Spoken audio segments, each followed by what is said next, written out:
Shalom bien-aimés dans le Seigneur, nous sommes heureux de commencer cette nouvelle série d'enseignements avec vous que nous intitulons « Prendre plaisir à méditer la parole de Dieu ».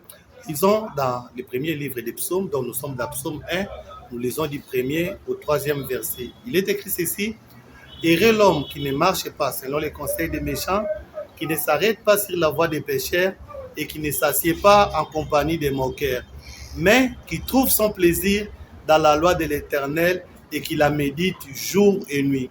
Il est comme un arbre planté près d'un courant d'eau qui donne son fruit en sa saison et dont les feuillages ne flétrissent point. Tout ce qu'il fait lui réussit. » Ce premier psaume est un psaume important parce que tous les autres psaumes dépendent de lui. Et dans ces premiers psaumes, il y a deux principales leçons que nous pouvons dorénavant tirer. Ces leçons se retrouvent dans les deux premiers versets et ces leçons sont tributaires du bonheur. Alors, selon la pensée de Dieu, le bonheur est d'abord attaché à la séparation du mal. L'homme qui se sépare du mal, c'est l'homme intègre, c'est l'homme qui a le caractère du Christ. C'est séparé avec le mal. Le bonheur est tributaire à la séparation du mal. Et la deuxième chose dont dépend le bonheur, c'est la méditation de la parole de Dieu.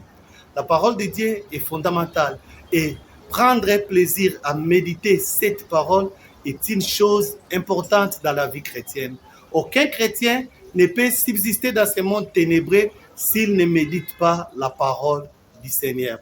Donc la méditation de la parole de Dieu est importante et cela fait partie du bonheur. Donc le réel bonheur, c'est d'abord se séparer du mal et ensuite prendre plaisir à méditer la parole de Dieu. Alors, dans les épisodes qui vont suivre, nous allons tenter de vous expliquer avec beaucoup plus de détails selon que l'Esprit va nous guider afin que vous tirez le maximum de profit tout au long de cette nouvelle série que nous avons commencée. Alors, nous serons bien heureux de vous retrouver la prochaine fois où nous allons décortiquer étape par étape comment prendre plaisir à méditer la parole de Dieu et bien évidemment, quelles sont les raisons pour lesquelles nous devons méditer la parole de Dieu et quels sont les résultats que les chrétiens obtiennent par la méditation de la parole de Dieu.